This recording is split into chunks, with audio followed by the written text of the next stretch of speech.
पुत्रदा एकादशी पूरे साल में 2 बार आती है। एक श्रावण के महीने में आती है, दूसरी पोषादिक्रम में। जिस नारी को संतान नहीं हो रही हो, बहुत प्रयास कर लिया हो, पुत्रदा एकादशी पूरे साल में 2 बार आती है। एक श्रावण के महीने में आती है, दूसरी पोषादिक्रम में आती है। पुत्रदा एकादशी होती है ये संतान की वृद्धि करने वाली। शंकर जी के मंदिर में जाकर, भगवान शिव के मंदिर में पूजन करके घी का 1 कटोरी में घी और 1 कटोरी में खीर शंकर के सामने रख देते हैं।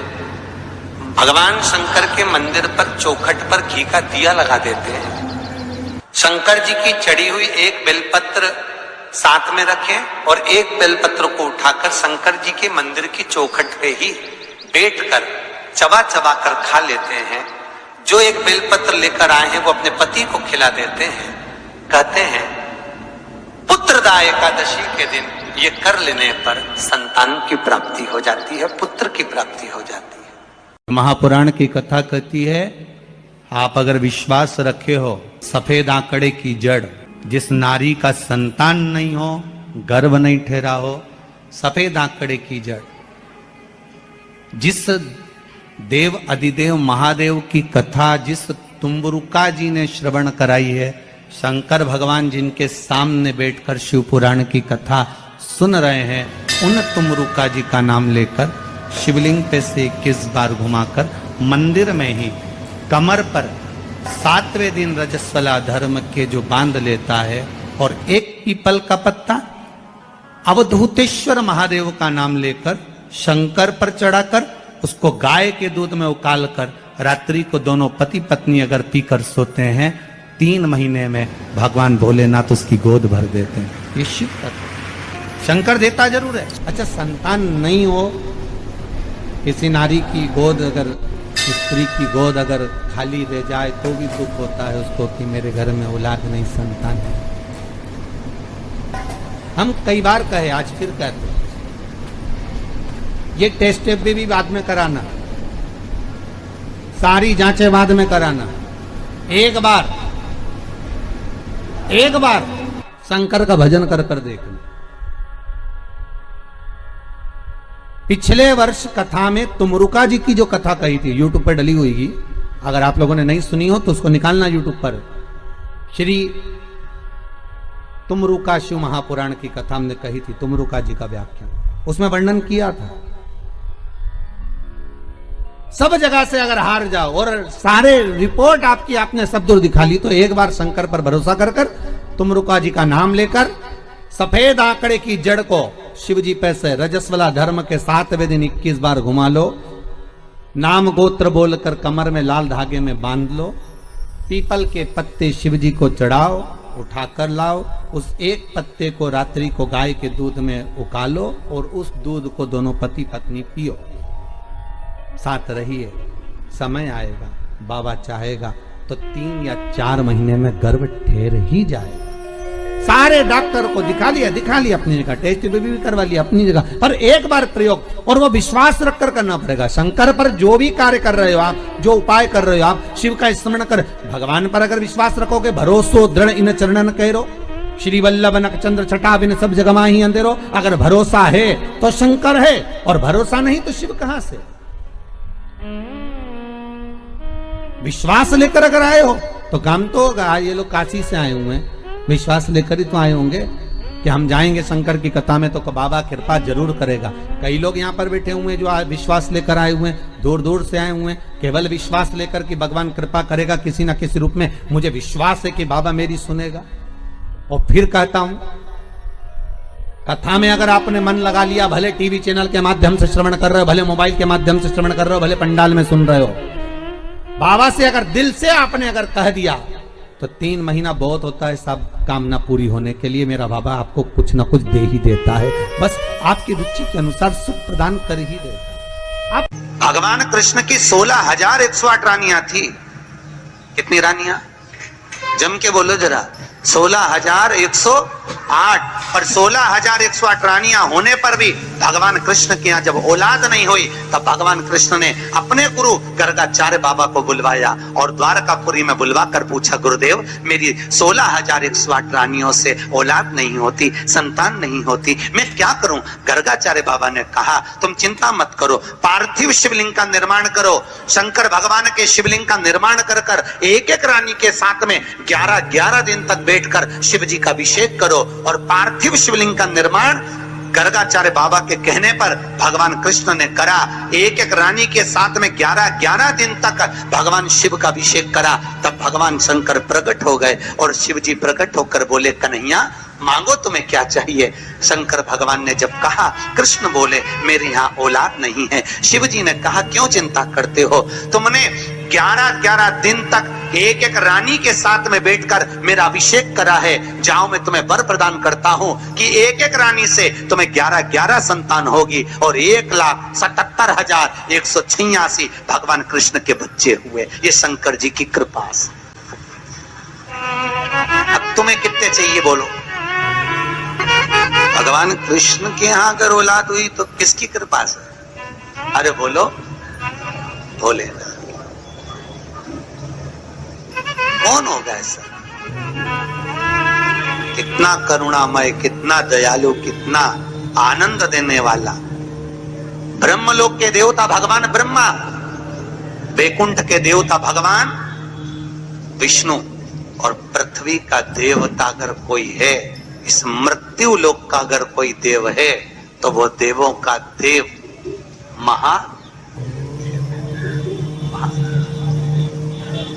पृथ्वी का देव है, मृत्यु लोक का देव है महादेव। शंकर जी कहते हैं, भले तू ब्रह्मा को भज, चाहे तेरी मर्जी पड़े नारायण को भज, पर मृत्यु लोक का देव तो मैं हूं, पाला तो मुझसे पड़ना है ना, तब निपटूंगा तेरे से। अभी तू जा। फिर पाला कब पड़ता है? जब थोड़ी सी भी दिक्कत आ जाए, परेशानी आ जाए, एक्सीडेंट हो जाए, ब्लड प्रेशर ऊंचा नीचा हो जाए, शुगर बढ़ जाए, अटैक आ जाए, तब सीधे पंडित जी को फोन लगा के बोले महामृत्युंजय का पाठ करा दो। शंकर जी बोले अब आया मेरे पाले में, अब आया। लगे सब पाठ करने के लिए।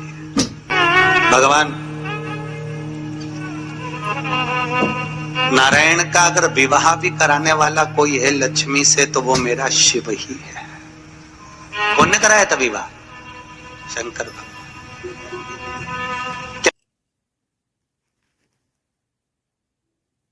एकादशी के दिन जब आप जल शंकर को चढ़ाने तो रोज ही जाते, जब एकादशी का दिन रहे और शंकर जी के मंदिर में आप जल समर्पित करें तो 3 बार मुख से स्वधा स्वधा स्वधा या स्वधा स्तोत्र का पाठ, जिसमें 12 श्लोक 2-4 हैं। पैसा तो आ रहा है पर घर में टिक नहीं रहा। डॉक्टर में, पुलिस में, एक्सीडेंट आदि में, कहीं गलत जगह पर, व्यसन में अगर पैसा जा रहा है, जुए में, मांसाहार, मदिरा पान, या कहीं आया पैसा आने में कमी नहीं, आ रहा है पर टिक नहीं रहा, रुक नहीं रहा।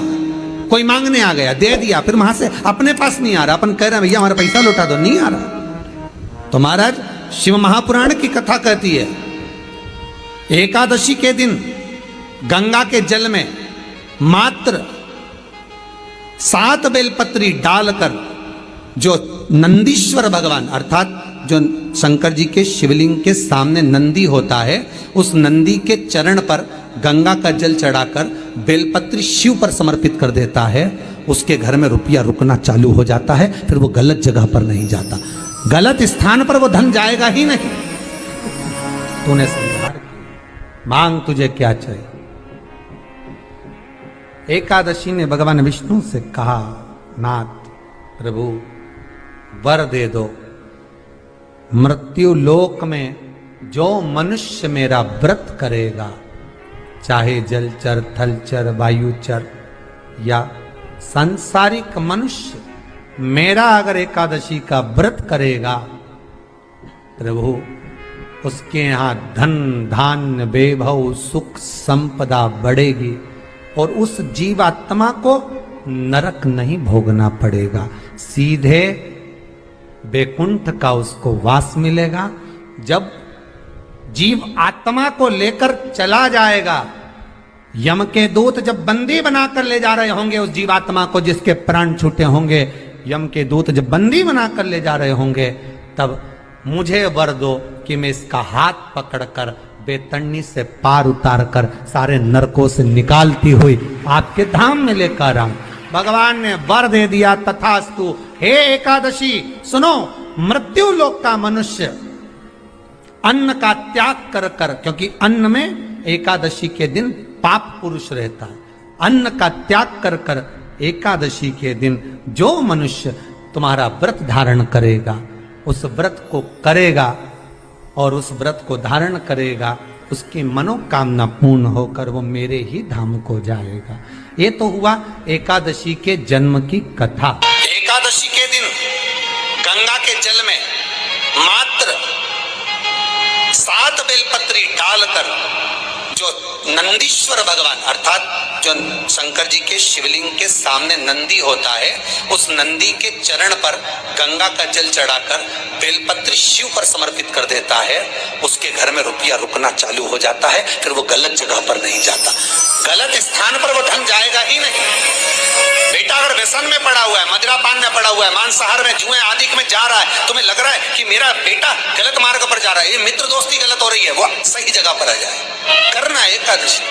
कई लोग इसको धन के लिए भी करते हैं, संपदा के लिए। संपदा के लिए अर्थात जिसका व्यापार नहीं चलता, जिसके घर में पैसा नहीं आता, या नौकरी नहीं लग रही, या सर्विस नहीं लग रही, आप अप्लाई कर रहे हो, जगह जगह जाकर इंटरव्यू भी दे रहे हो और पैसा नहीं आता, तो उसके लिए भी प्रयास किया जाता है। पर उसके लिए यहाँ पर जो धन के लिए करते हैं, उसके लिए विष्णुपदी के लिए करते हैं। मतलब जैसे गंगा के जल में तुलसी के 11 पत्ते डाले जाते हैं और उसको किसी भी नारायण के मंदिर में, राम कृष्ण शिव शंकर नहीं, राम कृष्ण भगवान विष्णु दत्त आदि जितने नारायण के मंदिर हैं, उस मंदिर में किसी भी पात्र में, एक छोटे से पात्र में उसको भरकर रखी आते हैं महाराज। उससे भी जॉब सर्विस नौकरी में सफलता प्राप्त हो जाती है। परंतु वो भी एकादशी को ही होता है। कुछ देर तक पात्र को रखा जाता है, फिर वही पात्र का जल किसी भी वृक्ष के नीचे डाल दिया जाता है, उससे भी नौकरी के लिए फायदा मिलता है। गंगा का जल कोई साधारण नहीं।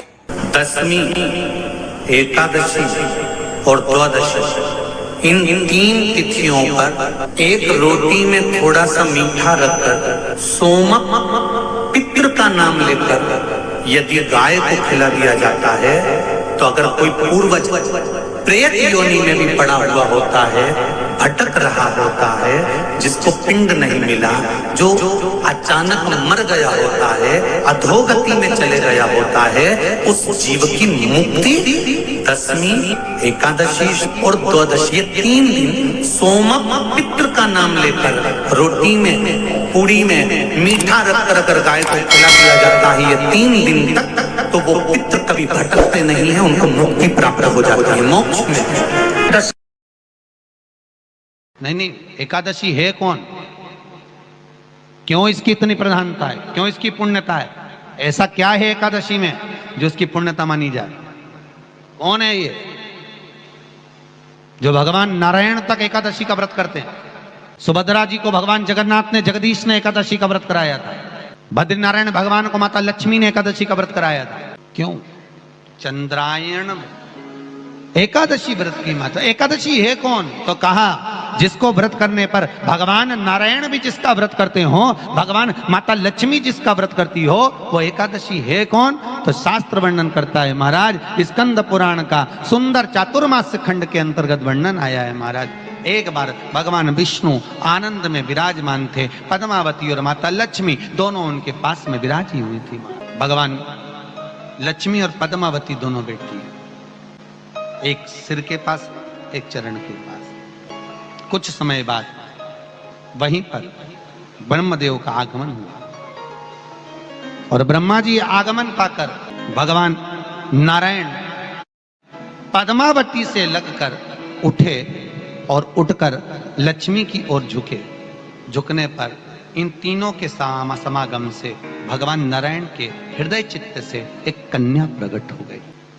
उस कन्या का नाम एका था। क्या नाम था? एका। अब 10 उसके गुण इतने प्रबल थे, जैसे पीपल के वो 10 पत्ते गुण में उसके बड़े प्रबल थे। पराग वो होता एक आ जिसको निहारती थी। हमारा हिंदू धर्म, हमारा शास्त्र कहता है, हमारे शास्त्र, हमारे वेद डॉक्टर वर्णन करते हैं कि पीपल के पत्ते को अगर एकादशी और द्वादशी के दिन मार्ग से जाती एक थी, तांबे उस के मार्ग पात्र के में द्वार गला खुल कर रख गए। दिया जाए और उस पानी का आचमन 3 बार करा जाए तो जिसकी नाड़ियां चोक भी हो जाती है, डॉक्टर बोले इसका बाईपास करना पड़ेगा, उसको केवल 3 आचमन पानी एकादशी और द्वादशी को पीपल के पत्ते का कराया जाए तो अंदर की नाड़ियां भी खुल जाती हैं। पीपल के पत्ते का इतना प्रमाण हमारे विष्णु पुराण में वर्णन है। पीपल के पत्ते का इतना प्रमाण, पीपल के पत्ते का इतना लेख है। जैसे चर्म रोगधारी व्यक्ति होता है ना, जिसकी चमड़ी सफेद पड़ जाती है, तो उसको क्या करना चाहिए? केवल हिंदू धर्म में केवल एक पीपल का वृक्ष है जिसका पराग झड़ता है, और वो रात्रि को लगभग 10 बजे से 12 बजे के भीतर, 9 बजे से 12 बजे के भीतर पीपल के पेड़ के पत्ते का पानी झड़ता है। उसके नीचे एक थाली रख देना चाहिए और उस थाली में पीपल के पेड़ के नीचे रख दो, और उसका पराग जब झड़ जाए वो पानी को बाल्टी में धो लो, और धोने के बाद थाली को उस पानी से 15 दिन, 8 दिन, 20 दिन स्नान करिए। धीरे धीरे चर्म रोग समाप्त हो जाता है। सफेद जो चमड़ी पड़ी वो वापस अपने रंग में आना चालू हो जाती है। कोई डॉक्टर को ही नहीं दिखाना।